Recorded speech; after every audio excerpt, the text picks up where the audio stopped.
Nick Sinclair, pleasure to meet you. Thanks for spending time to chat today. So my thought, having the opportunity finally to meet you, is kind of start from the beginning, as Yogi Berra would say. And I know you've got the shirt on. We just talked about it before turning on the recording, with X potential for year 10. So take us back 10 years ago. What were you thinking when you got TOA started? I probably, to be honest, wasn't thinking much about TOA. I at the time had an accounting and financial planning business in Australia and was just struggling to keep up with our growth, or just couldn't find team members. So it was just a challenge, and we were growing, and I happened to be in the Philippines for a board that I sat on for a group called Entrepreneurs Organization. So I started in America, Vern Harnish, obviously, but yeah, so I was in the Philippines for a board retreat. I'd never really heard of the Philippines, to be honest. It wasn't something that's well promoted from a tourism point of view in Australia. So went over there for the boardroom and met one of our members who had a back office there. And he had 30 people, and they were outperforming the Australian teams. And I just looked at it and went, this is like my savior. Right. This is just going to solve my problems. So I went back to Australia, told my GM that was running the business for me on an operational point of view, this is what we're doing. And she looked at me and said, no way. She said, if you do that, me and the leaders, we're leaving. We're keeping jobs in Australia. And I said to her, I don't know. I said, look, I'm not asking you. I own the company. And she said, yeah, but Nick, I run the company. So I'm telling you. So we had a little bit of a disagreement, you could say. And I ended up, the agreement was that I would run the team, because she knew operationally I'm great at sitting in front of clients. I'm great at that side of it, but operationally it's not my strength. So when I suggested that I'll build a team of 8 and run it on the side, and if it works, that she has to agree to come to the Philippines. So she agreed to that. I got it up and running. It was intriguing for them, you could say, because it worked really well. We started a bookkeeping division, and then I ended up getting her on a plane after a couple of months. As soon as we landed, we went and did a tour of 30 BPOs, 30 outsourcing companies. After the first one, she turned to me and said, Nick, we're flipping the business. I said, what do you mean? She goes, any role that's not client-facing is in the Philippines. And I'm like, you beauty, got her. So I knew as soon as I got to the Philippines that would happen. So so we ended up getting a team up and running of 30 people. We put 9 on in December, which was 2 months later. We put 22 on. We only had at the time 38 in Australia. So we put 30 on in the Philippines and 38 in Australia. Suddenly we had this, after a couple of weeks, we caught up at work and we had capacity. And a guy called Rob Nixon, I don't know if you've come across him, he coaches accountants. I don't know if I have. Name sense. Yeah, so good guy. Been coaching accountants for over 20 years. So he's what I call one of the original gurus of coaching. He was doing a tour around Australia and New Zealand to 1,500 accountants to talk about cloud accounting. So this was obviously when Xero just started. Right. And he said, Nick, why don't you come along? I want to talk about the business model needing to change. With cloud accounting will bring the ability to employ global resources, which is going to change what they need to do locally, which means they need to move more to advisory. So he was selling, obviously, advising and coaching. So I ended up going on the roadshow. I said, look, I won't just come to the Brisbane event, which is where I live. I still near where I live. I said, I'll come to all of them and I'll fund it myself, because I know that I'll learn from you. He was also the president of the EO board I was on.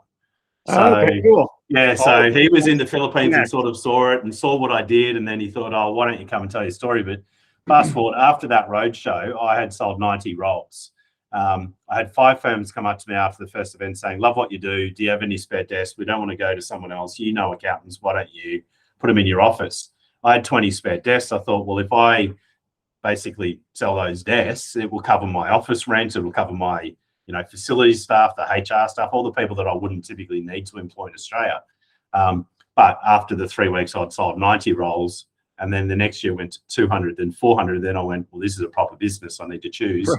I can't run it as a hobby anymore. And then TOA sort of evolved and morphed into what it is today. So it's amazing. So give us a sense. I know that it's the industry leader. What's the size now? I mean, you're talking about starting with 20, 30, and then up to a couple hundred. And it's like, okay, I got to do this as a business. So how many folks are working? So we're 3,500 team members now, when we're putting on roughly 200 to 250 new roles every month. Wow. Amazing. So, I mean, the pandemic, talent restricted significantly. We probably had our biggest growth in the last couple of years. Because as this talent shortfall continues to get worse, people are now realizing you don't have to work in office. You can have a global team. Right. And originally we're just Philippines, but now we're also in South Africa, and we're looking at opening in a couple of other regions later this year as well. So it's really about finding the best talent globally now, as opposed to, let's outsource our work. Yeah, for sure. No, it's super exciting. It resonates for me. So Uncat was not my idea. It came from my co-founder, Adam Slack, who runs a firm here in Knoxville called Two Roads. Yep. And when we had lunch a couple of years ago, and he's very tech forward, right? First into it, firm of the future. Yeah, he's a good guy. And I was like, hey, so tell me about how you run the firm. And he's high energy like you. And he's like, we put this system in place. We got this process. We're growing fast. We're adding to the team. We got 350 plus clients. So we're a pretty good sized bookkeeping firm. And he's like, and I was like, okay, so what are the problems, right? And he'd whittled down most of them. But he said, you know what the team really doesn't like still are these uncategorized transactions. And we end up exporting 350 reports a month and emailing those spreadsheets to our clients. And the clients don't love receiving those. And if we actually manage to get them back, then the bookkeepers have to manually copy paste all the client answers back into QuickBooks. He's like, totally burns them out, and they're just done with that process. Do you think we could build an app that would sync with QuickBooks for Xero, QuickBooks Desktop, other platforms, bring in the uncategorized, get the client responses, and allow us to categorize and just sync it back into QuickBooks, be done with the whole thing? And I was like, that's super intriguing. As a business owner of a previous software company, I'd received those spreadsheets. So I was like, I kind of get it from the client side. And you're saying it's a pain from the bookkeeping accounting side. So that's where Uncat came from. We ended up building the app. And yeah, I can say it's been a lot of fun. We've been at it for 2 years, right? So 20% of the time since you started TOA, but in the short time that we've started, I think we've seen a lot of growth in just apps in general. And the appetite, if you will, among firms to kind of embrace technology to try to get more efficient as well. So in some respects, we're in the same game in the sense that people are looking for, hey, how do we maximize talent and grow to suit the needs of our clients? And then on the opposite side of that coin, we're like, hey, how do you maximize the talent that you have and continue to grow by being more efficient? So rather than spending a lot of time inside of a spreadsheet, how can you get those answers back from the client, maintain that relationship without just spending hours and hours and hours doing manually copy paste, which frankly isn't a good use of time for the firm owner. It's not a great use of time for any accountant or bookkeeper, whether outsourced or in-house. Right. No one should be doing that. So anyway, it was great to connect with Angela at QuickBooks Connect on your team. And it's been fun to see some TOA folks, some TOA email addresses come through and get started on Uncat. And hopefully more and more will find it and use it, because it's a simple time-saving utility. But I can say now it's January. It's a busy time on the platform because everyone's trying to close out 2022 and get ready for tax season.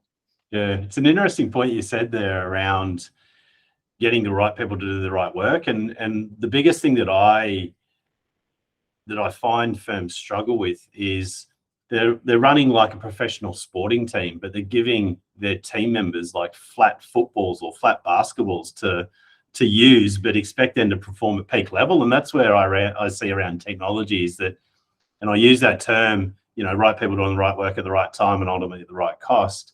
Yeah. Like what you're explaining, it's such, it's probably a small amount of what they think about every day is those uncategorized, but imagine the absolute change that would make to your team if they didn't have to deal with that, and if they could deal with it more effectively. And that's the thing where I think firms need to really start honing into tech is around how do we maximize the performance of our team members by actually leveraging and utilizing technology to do things that they don't need to do, and get them to do the things that they do need to do, which is the human part, which is the relationship part. So I love what you guys do, because yeah, it's just a pain in the ass, that work. And it's 100%. Or no one likes it. Yeah, it's like they'll often come to us, so we adopted it as a slogan. Like, it feels like we're herding cats. Yes. And it's like, for those of us that have owned cats our whole lives, like if you want to catch more than one cat at a time, that's pretty hard work. They'll run, they'll scatter. And chasing clients around for information, trying to nail them down is just not a good use of the client's time. They're trying to run businesses and grow them, and certainly not a great use of the bookkeeper or accountant's time. And that's what we heard a lot at QuickBooks Connect, other conferences. It's always great now that we're, we'll call it post-pandemic for sake of argument, and just at least be able to be in person with folks and get their direct feedback. And so at the booth, as people would walk past, I would just say, hey, do you have any clients with Uncategorized? And they kind of smile like, of course, right? It's very few. But is that a stupid question? Right. But to your point, I think we're super early.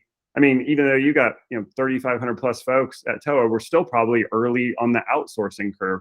And certainly on the technology side, I'd say we're super early on the curve, because people will acknowledge, they're like, oh yeah, those Uncategorized are a hassle, but they're not affirmatively identifying it on their own and seeking out a solution. But it's once they see it and they're like, oh, so I don't have to do the whole spread. Oh man, that has been a pain for the last 10 years. But until that moment, it's just business as usual. It's just like, this is part of doing the job. It has to get done. It's not my favorite part, but I got to send the report. But as soon as they're presented with the option of like, yeah, this will do it in literally 1/10 of the time at a fraction of the cost, they're like, oh yeah, where do I sign up? It kind of sells itself after that. So it's early in the awareness curve, I think. Yeah. How do you find that though? I mean, that's one of the things that we have with a lot of firms say to me, is that there's so much tech now available. We have our main tech stack, but there's things like Uncut that people probably wouldn't have heard of yet because you're only still new, but it's like, adds a significant benefit. How do you see the industry going? Because there's more what I call niche softwares like yours, which are just massive value adds, but because people don't know and there's sort of so much noise around tech, how do we solve that as an industry in your mind? Yeah, it's a great question. I mean, as with probably any business, the best thing that can happen is a referral, right? Yeah. So someone that runs a firm says, hey, I'm using this app, in our case, Uncat, and wow, we really like it. And this is the review I posted online, and then they share it with their network of fellow industry professionals, right? So what we see, and I was the chair of EO here in Knoxville many years ago, so I get like the value of that network. Yeah. And I see that all the time in the accounting industry, is that people belong to these small groups. And it may be that they meet once a month at the coffee shop, or they get together and do Zooms, and they just share about like, I've got this problem client, how do I deal with it? Or I need a template for how to onboard a new hire who's got one. And then they frequently will share tech solutions with each other. So that's the best, but you still get stuck in a chicken or egg problem. Like, how do you get that first one to share it with their group? And so, so it's a big awareness challenge. I mean, we like to go to the in-person conferences because I like people and I like being around them and talking. So that's part of it. But yeah, trying to find entry points into the industry through influencers, obviously people like you that have been in there for a long time, very knowledgeable about the industry, know a lot of people, and are in a position to share it out. So we've had some good luck, with people picking up the app and saying, oh, I like this, I'm going to share it in my newsletter. And I'm like, bless you, this is fantastic. It's exactly what we need. I think the challenge is though, as the industry continues to evolve, is that it's how as an industry, because I think that almost I look back 10 years ago and a lot of, firms, there wasn't really a tech stack. There's a server in the office and it was, Microsoft Outlook, and it was, Intuit software. But now it's like cloud and everything's so easily accessible. And, people's tech stacks that have gone from 5 or 10 things is now like 50 things. Right. But it's about how do we as an industry not necessarily consolidate that, but make sure that you're maximizing tech, because that's one of the biggest challenges we have with, when I walk around our offices in Philippines or South Africa and I look at the work they're doing, some of the times I'll walk past and go, why are you doing that work? Like technology can do that. And I've got a mate in Australia that runs one of the biggest softwares in the industry in Australia, but it's very specific to what we call super, which is the same as your 401ks. Gotcha.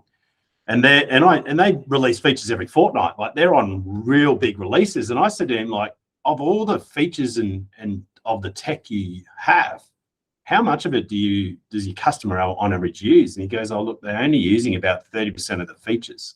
Yeah. And that to me is the thing, like where I think like your software is a no-brainer, because it takes away the hassle of something that is a low value work that not even someone in a lower cost environment like the Philippines or India should ever do. The tech should do it. Oh no, 100%. It's not for people to do manually. No. So far, it's still important for, interestingly, what we found, at least so far, and obviously big advances in AI just in the last couple months. ChatGPT, super compelling. More awareness of it, I think. Awareness of it, and do some cool stuff. I guess today the announcement was that it successfully applied or got past the application process for the top business school in the States. And so it's like, people are like, uh-oh, like how many of the application essays are going to be written by the AI bot? But nevertheless, what we found is like so many of the transactions, I'm sure this will resonate with you, are expenses from big box stores. So Amazon, Walmart, Costco's of the world, where it's like, well, you can buy almost anything. And the notion that you can suggest to the end user that, oh, is it the thing you bought last time? It just doesn't work. No. You bought a book one time, a TV another time, and a clothing the third time. It's like totally different SKUs. And same on the income side, so many of the deposits that are uncategorized are like Venmo and Square, right? PayPal, where it's like it could be a reimbursement, could be a product purchase, could be a service. You have no idea. So you have to ask the client. And so eventually machine learning AI will continue to evolve and be helpful to make suggestions on some of those. And in some ways, people are like, oh, dang, I was hoping to fully automate it. Double-edged sword. The good news about not automating it is you build a relationship with the client. So that's been actually one of the unexpected benefits that we didn't launch with this purpose. But what people have said is, hey, my client wrote to me and said they really appreciate me working for them more this year. And they're like, I didn't change my service at all. It's the exact same as it was last year. The only difference is they're getting the email from Uncat every week saying, I need information about 7 transactions worth $973.56. And so they're like, it's very precise. And it looks like you're really in my books all the time, helping me out to run my business. And I was like, that's really interesting. There's like a marketing component to the frequency and recency of follow-up. But I think that is and what you just said to resonate so much to me, because I truly believe we're a human-based business. Our people are our product at the end of the day. We can't leverage and grow an accounting firm without people.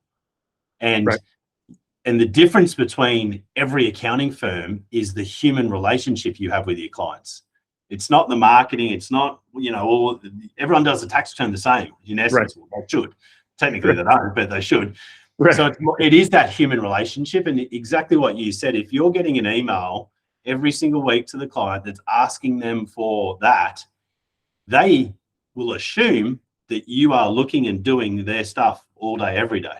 Right. And they will feel like they're the only client, which is, I think, as an unintended consequence, I think that is absolutely brilliant, because it should drive relationship for them.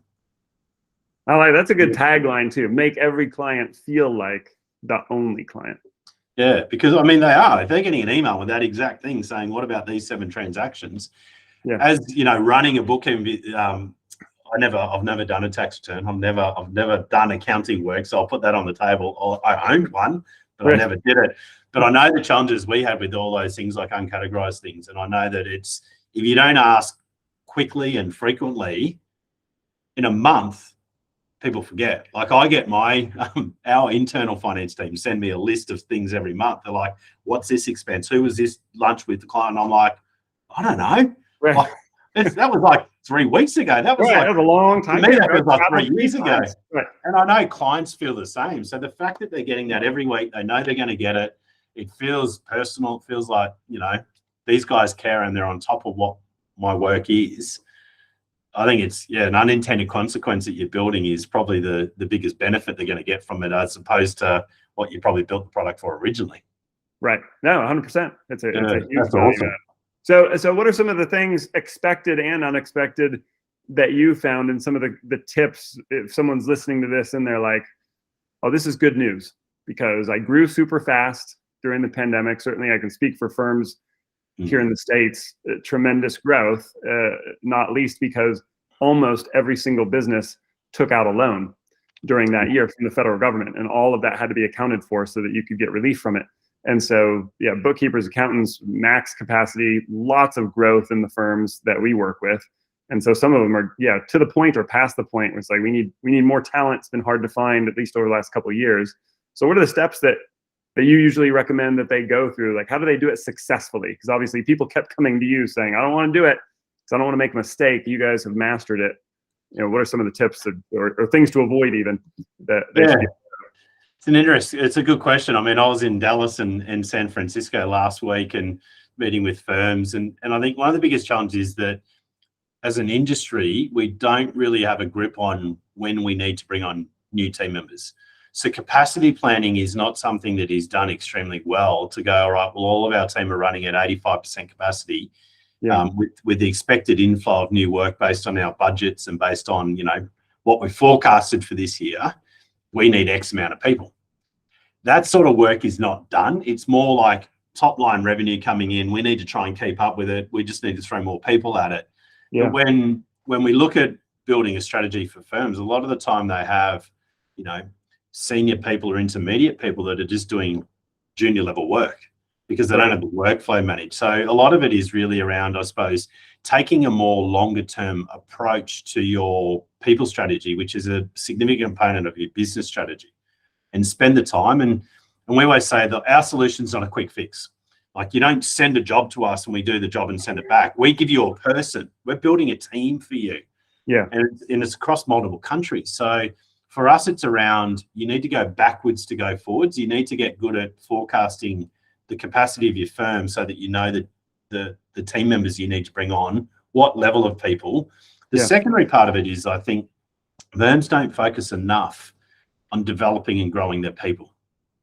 They give them a job, not a career. So they don't come in and say, look, you start with a graduate, but this is the process of how we're going to get you to get to that goal that you want of being a senior or a manager or a partner.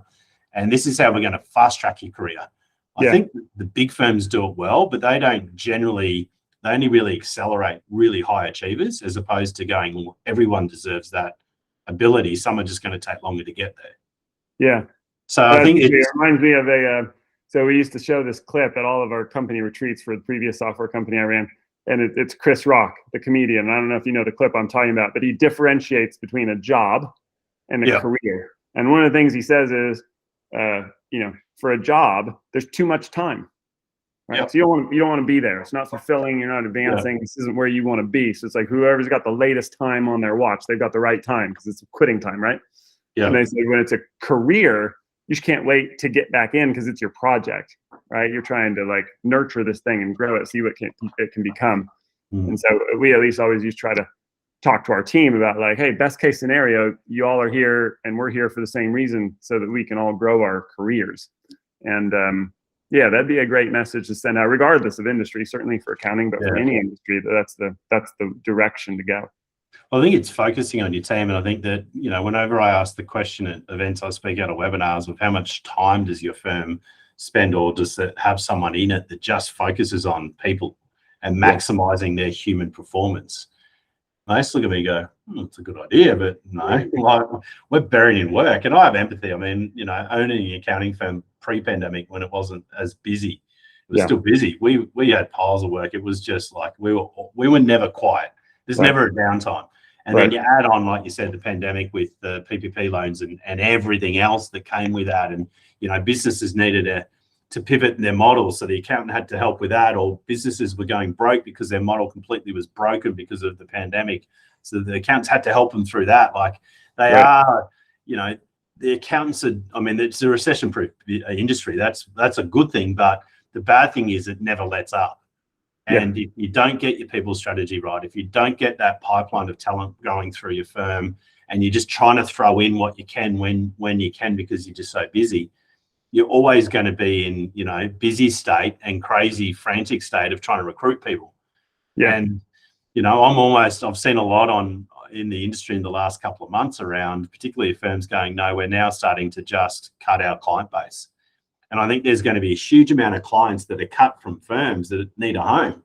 So I think you're going to have a lot more firms then starting up to deal with those types of ones. But as an industry, it doesn't solve the problem. It might solve the problem for the firm that goes, no, we're only going to niche in this type of client now, and we're only going to deal with this type of revenue.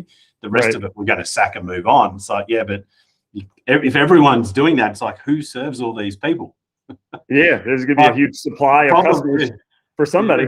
But then someone's going to come in, they're going to have the same problem. They're going to be working so much. They're starting off, they're happy to deal with them. But as they grow and get bigger, they're like, I don't want to work all these hours and get, this little.